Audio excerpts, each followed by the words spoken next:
ہم ختم نبوت پر یوں نحمدہ ونصلی علی رسولہ الکریم، اما بعد، فاعوذ باللہ من الشیطان الرجیم، بسم اللہ الرحمن الرحیم۔ حضرات محترم، آج پھر اس امت پر ابتلا کی گھڑی ہے۔ آج پھر امت کے دل مضطرب ہیں کہ فرانس کے صدر نے اپنی سرپرستی میں، حکومتی سرپرستی میں، نبی کریم صلی اللہ علیہ وآلہ وسلم کی شان اقدس میں گستاخی کی سرپرستی کی ہے، اور آپ صلی اللہ علیہ وآلہ وسلم کے بارے میں گستاخانہ خاکوں کو فرانس کی سرکاری عمارات پر لہرایا۔ فرانس کی تاریخ اسلام فوبیا سے بھری پڑی ہے۔ جب اس فرانس نے الجزائر پر قبضہ کیا تو فرانس نے ہزاروں علماء کو شہید کیا، ہزاروں اسلام پسندوں کو شہید کیا، اور آج پھر اسی اسلام فوبیا کا شکار ہو کر فرانس نے سرکاری سطح پر نبی کریم صلی اللہ علیہ وآلہ وسلم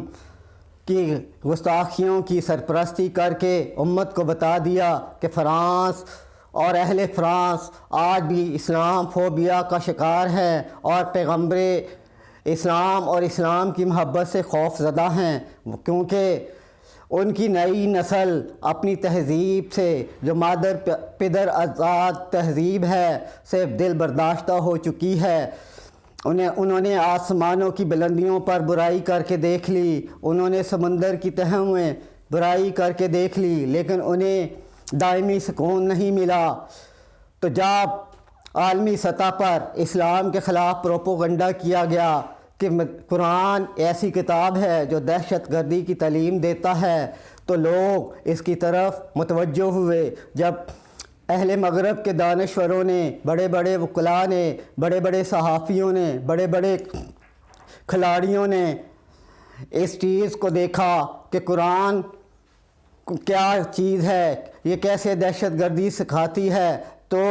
جب انہوں نے قرآن کا ترجمہ پڑھا تو انہیں سمجھ آ گئی کہ اصل سکون اور دائمی سکون تو اسلام میں ہے، اور وہ دامن مصطفیٰ کے ساتھ وابستہ ہو گئے، اور انہوں نے اسلام کا کلمہ پڑھ کے آقا علیہ الصلوۃ والسلام کی وفاداری کا عہد کر لیا۔ آج اہل فرانس پھر خوف زدہ ہیں، اہل مغرب خوف زدہ ہیں، اور اسلام فوبیا کا شکار ہو کر کبھی نبی کریم صلی اللہ علیہ وآلہ وسلم کی شان اقدس میں گستاخی کرنے والی آسیہ ملونہ کے پوسٹر پیرس کی میٹروپولیٹن کارپوریشن کے سرکاری دفتر پر سالوں لہرائے جاتے ہیں۔ کبھی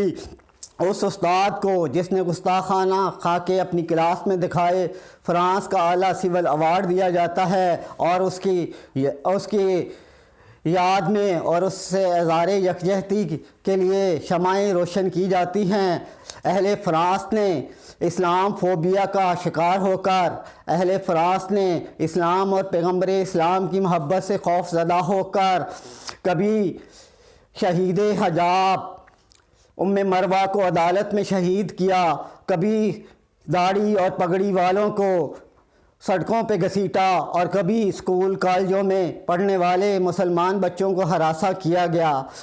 تو آج پھر اس بات کی ضرورت ہے کہ امت مسلمہ ان اہل مغرب کو بتا دے کہ آج بھی امت کے غیرت مند زندہ ہیں، جو نبی کریم صلی اللہ علیہ وآلہ وسلم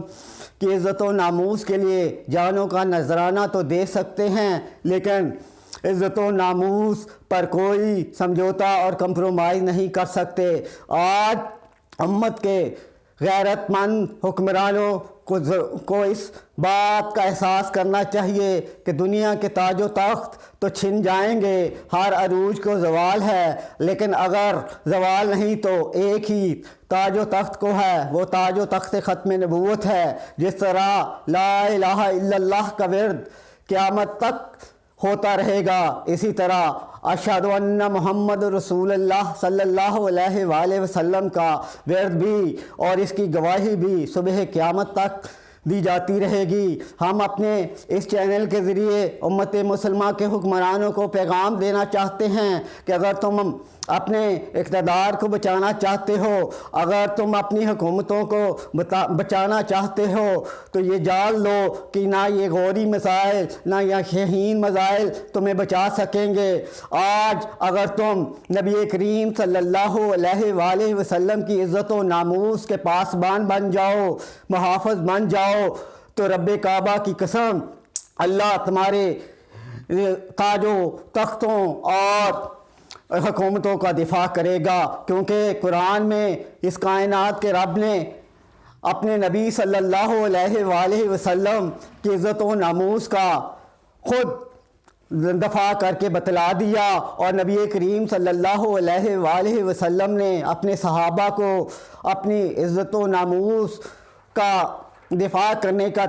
طریقہ بتلا دیا، اور جانشین اول سیدنا ابو بکر صدیق رضی اللہ عنہ نے بھی ان کی پیروی کرتے ہوئے نبی کریم صلی اللہ علیہ وآلہ وسلم کی عزت و ناموس کا دفاع کر کے بتلا دیا، اور آنے والی امت مسلمہ کو قیامت تک کے لیے سبق دے دیا کہ نبی کریم صلی اللہ علیہ وآلہ وسلم کی عزت و ناموس کے لیے دنیا کی قیمتی سے قیمتی چیز کو بھی قربان کیا جا سکتا ہے۔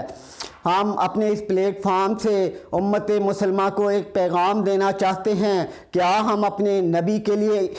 نبی کی ناموس کے لیے، نبی کی حرمت و ناموس کے لیے اتنا بھی نہیں کر سکتے کہ فرانسیسی مصنوعات کا بائیکاٹ کر سکیں، اور اسی طرح نبی کریم صلی اللہ علیہ وآلہ وسلم کے تاج و تخت پر ڈاکہ ڈالنے والی قادیانی امت مرضیہ کی مصنوعات کا بائیکاٹ نہیں کر سکتے؟ کیا ہم میں اتنا بھی احساس نہیں کہ ہم نے نبی کریم صلی اللہ علیہ وآلہ وسلم کا کلمہ پڑھا ہے، اور نبی کریم صلی اللہ علیہ وسلم کی عزت و ناموس کا دفاع ہم پر فرض ہے، ہم نے اسی طرح دفاع کرنا ہے جس طرح آپ صلی اللہ علیہ وآلہ وسلم نے دفاع کیا، آپ صلی اللہ علیہ وآلہ وسلم کے صحابہ نے دفاع کیا، اور ہر دور میں عاشقان مصطفیٰ صلی اللہ علیہ وآلہ وسلم نے نبی کریم صلی اللہ علیہ وآلہ وسلم کی عزت و ناموس کا دفاع کر کے بتلا دیا کہ ہم جان تو دے سکتے ہیں لیکن نبی کریم صلی اللہ علیہ وآلہ وسلم کی عزت و ناموس پر سمجھوتا نہیں کر سکتے۔ 63 سبسکرائب کیجئے اور ہمارے پروگرام دیکھتے رہیے، اور حرمت رسول اور ناموس رسالت محاذ پر ہمارا ساتھ دیجئے، اور ہمارا احتجاج آخری سانسوں تک جاری رہے گا جب تک فرانس کے صدر مالون کو واصل جہنم نہیں کر دیا جاتا، اور فرانس سے سفارتی اور تجارتی سطح پر روابط ختم نہیں کر لیے جاتے۔ انشاءاللہ آج ہم اہل مغرب کو بتا دینا چاہتے ہیں کہ اس امت میں اپنی نبی کے لیے مر مٹنے کا جذبہ کل بھی زندہ تھا، آج بھی زندہ ہے، اور قیامت تک زندہ رہے گا۔ وما علینا الا البلاغ المبین۔